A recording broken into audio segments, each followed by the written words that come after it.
जो सद्य प्रकाशित हैं, अभी 3 महीनों में ही 4 पुस्तकें छपी हैं। उनका विमोचन, उनका देवार्पण कार्यक्रम हो चुका है और जिनका विमोचन होने वाला है। वो 4 पुस्तकें, प्रथम पुस्तक का नाम है अंतर्यामी कृष्ण जिनके अंतर में बसते हैं। दूसरी पुस्तक है सिख जो हिंदू संस्कृति के आन बान शान है। तीसरी पुस्तक का नाम है संपादक संग्रह और चौथा संग्रह जिसका नाम है मिथिला जी। तो अपने जीवन में हर आदमी अनुभव प्राप्त करता है, वैसे ही जो मुझे अनुभव हुए हैं तो भगवान कृष्ण की कृपा से ही कभी ऐसा हुआ कि सन 1914 में मुझे जो राधा रानी वार्षिक यात्रा 84 कोस की कहलाती है उसमें जाने का सौभाग्य मिला था। और वो अंदर और बाहर को मिला करके लगभग 500 किलोमीटर की पदयात्रा होती है और 1.5 महीना उसमें लगता है। जो लोग थक जाते हैं वो बेचारे वापस भी हो जाते हैं, बीमार पड़ जाते हैं या दान कर लेते हैं, लेकिन उनकी इतनी कृपा रही कि उन्होंने कभी कोई दान किया ना, मुझे कभी बुखार आया। और जबकि नवंबर के महीने में घर में कभी कभार मुझे, मैं कोल्ड एलर्जी का पिछले लगभग 40 साल से पेशेंट, तो कभी कभी जेठ की भीषण गर्मी में मुझे कोल्ड एलर्जी हो जाती है और फिर वो छींकना और सर्दी जुकाम और मतलब है कि रात तो काटना ही मुश्किल हो जाती है और दिन में भी हो जाती है। लेकिन वो सन 14 में 6 अक्टूबर से और 19 नवंबर तक वो यात्रा रही, लेकिन कभी एक छींक नहीं आई, कभी कोई सर्दी जुकाम नहीं हुआ। और इस यात्रा में शमशान पर ठहरना पड़ा। ऐसी ऐसी जगह मिली है वहाँ कि जहाँ हमारी दरी बिछी है, नीचे उसकी बड़ी बड़ी भारें हैं, वहाँ से सर्प निकलने की भी आशंका बराबर बनी रहती है।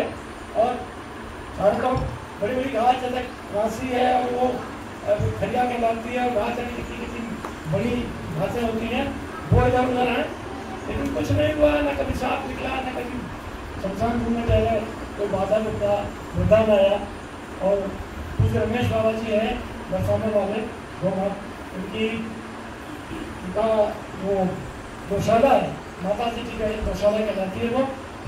उस समय 30,000 गाय थी उनकी और उस समय वो कहते थे कि एक काम का खर्च 12 लाख रुपये होता है और कहते थे मैं कोई पैसा नहीं देता। अब कहाँ से पैसा था मुझे पता नहीं, क्या शांत ना हो जाए। तो उसमें मैंने यात्रा में जो खट्टे मीठे अनुभव प्राप्त किए वो है इसमें। और दूसरी पुस्तक जो सिख जो हिंदू संस्कृति की आन शान है, उसको मैंने जो निकटता से देखा, मैंने जो पढ़ा और ऐसे सांस्कृतिक ऐतिहासिक प्रकार के सामाजिक प्रकार के लेख हैं। और तीसरी पुस्तक संपादक 25 है। संपादकों ने मुझे बहुत दिया, संपादकों की कृपा से आज मैं यहाँ हूँ। आप श्रेष्ठ जनों के चरणों में मैं खड़ा हूँ और भगवान के चरणों में मैं खड़ा होकर के बोल रहा हूँ। लेकिन संपादकों ने मुझे परेशान बहुत किया, बहुत परेशान किया। और मुझे कहने में बड़ा अच्छा लग रहा है कि पूरनपुर जैसी छोटी जगह में एक ओम प्रकाश मंजूर जैसा छोटा आदमी जो हर तरह से छोटा है जीवन में, इस समय कम से कम इंडिया के 100 संपादक चीफ एडिटर ऐसे होंगे जिन्हें मैं जानता हूँ। और उनमें एक अमिताभ जी भी बैठे हुए, पता नहीं आगे मैं याद रखूँ, धन्यवाद ज्ञापन में भूल जाऊँ। ये जन विश्वास निकालते थे आज से करीब 25-30 साल पहले पूरी से। इन्हें मालूम है कि मेरा मित्र भी है, मित्र होना स्वाभाविक है, जिन्होंने मेरे सैकड़ों लेख छापे और लेखों में विशेष रूप से थे। उस समय सोमवार के दिन एक चला करता था, ये और श्री सुरेश चंद्र गुप्ता जी वो दोनों लोग मिलकर निकालते थे। सुरेश जी तो नहीं रहे दुनिया में, तो संपादक जी उस समय कहा भी ना जाए, चुपड़ा भी ना जाए, इस तरह का इन्होंने वो एक स्तंभ निकाला। तो हर मंडे को मेरा एक मन जरूर आता था। और फिर मैं कह रहा हूँ उसमें दर्जनों नहीं सैकड़ों कई सालों तक मेरे चलते रहे। तो संपादकों का मुझे शुक्रगुजार, उनके प्रति कृतज्ञ होना चाहिए।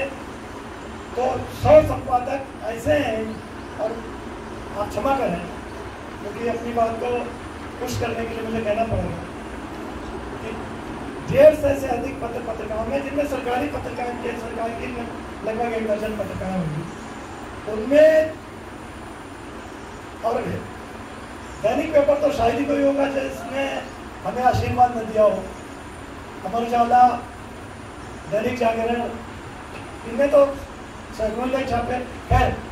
तो क्योंकि 150 से अधिक प्रकाश सामयिकों में अकिंचन प्रकाशित हो चुका है, इसलिए बात अस्वाभाविक नहीं लगनी चाहिए कि 100 चीफ एडिटर से मेरा व्यक्तिगत संबंध रहा है, व्यक्तिगत परिचय रहा है। और जो और होते हैं सहायक संपादक या युग संपादक वगैरह वगैरह, खेल संपादक और संयुक्त संपादक और सह संपादक इत्यादि इनका जो है, तो इसमें संपादकों के खट्टे मीठे जो अनुभव उनसे मुझे मिले वो है, और जिनकी इसमें छवि छपी हुई डॉक्टर शिव कुमार खंडेलवाल, ये हट करके है। हालांकि इसमें 24 जो रचनाएं वो तो फिल्म की हैं, लेकिन 25वीं जिनका पोल भी छपा हुआ है, उन्हें मैं श्रद्धा करता हूँ। उनमें मैंने माता पिता गुरु सबके रूप देखे, उन्होंने मुझे बहुत सिखाया। वो एक क्वार्टरली का त्रैमासिक पत्रिका निकालते थे, अल्ट्रा हेल्थ नेचर्स में, जैसा कि उसका नाम से ही लगता है अल्ट्रा हेल्थ नेचर्स में। लगभग आधी पत्रिका इंग्लिश में होती थी और आधी हिंदी में होती थी। तो इसमें उन्होंने मुझे कई सालों तक, लगभग 15 साल तक बराबर छापा और ससम्मान छापा है, अर्थात पारिश्रमिक दे करके छापा। तो ये उनका चित्र है। और चौथी जो पुस्तक है नथुलाल जी, मैंने दुकान बदल दिया। तो मैं बताऊँ आपको, एक सहयोग की तरह है कि मैं जब कलीनगर में था तो नथुलाल नाम के ही एक पोस्टमैन थे, अब तो शायद वो दुनिया में नहीं रहे। और उनके 2 बेटे थे, एमसी कर लेते थे, पापा नहीं है तो पत्रिकाएं पढ़ी घर पर, और महीना के अंत तक आई जाती थी मेरे पास, उन्हीं के मोहल्ले में रहता था किराए पे। तो किसी को राजी बनी रहती, यदि 25 तारीख को पोस्ट ऑफिस में आई और उन्होंने 29 तारीख तक भी पढ़कर और 30 तारीख तक भेज दी मेरे घर में, तो मुझे तो उसी महीने में मिल जाती थी। और जब मैं यहाँ आया तब भी अब नथुलाल जी थे पोस्टमैन। जब यहाँ मैंने करीब 35-40 साल पहले, लगभग 35 साल पहले अपना शुरू किया, तो नथुलाल जी थे। और वो इसीलिए क्योंकि सहयोग की बात दोनों जगह नथुलाल थे, उन्होंने मेरी सेवा की, मैं उनका कृतज्ञ उनके प्रति। तो मैंने वो नथुलाल जी, मैंने मकान पर दिया नामक पुस्तक उन्हें अर्पित भी की है, बहुत ही कृतज्ञता के भाव से। तो उसमें तरह तरह के लेख हैं, पोस्टमैन पे 2-3 है, इसलिए रेटिंग भी दिया है।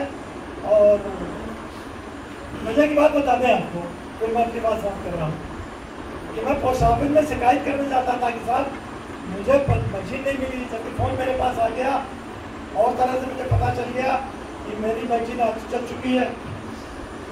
तो वहाँ पे पोस्ट मास्टर से जब मैं शिकायत करता था तो ग्रुप या पोस्ट मास्टर, बोले साहब हमारे यहाँ का कोई खाली नहीं मिलती थी कि आपकी पत्रिकाओं को चलाएगा और देखा पे पड़ेगा। और उनके जो पोस्टमैन थे, जो मेरी स्ट्रीट के पोस्टमैन थे, उनसे जब बात करता था तो वो कहते थे सर आपके लेख बहुत अच्छे लगते हैं मुझे। अब मैं सोचता था कि इन्हें लेख अच्छे कैसे लगे, मेरी पत्रिका में नहीं जाते, और इनके इन्हें लेख कैसे अच्छे मेरे लगते हैं। तो ये जो चौथी पुस्तक है, पोस्टमैन को कहना चाहिए, अर्पित करते लिखिए। इसमें और प्रकार के भी व्यंग हैं, सामाजिक व्यंग है, राजनीतिक व्यंग भी हो सकते हैं, मुझे आदमी नहीं है, लेकिन पोस्टमैन को जाता है। तो संचालक जी के आदेशानुसार मैंने अपनी बातें पूरी की और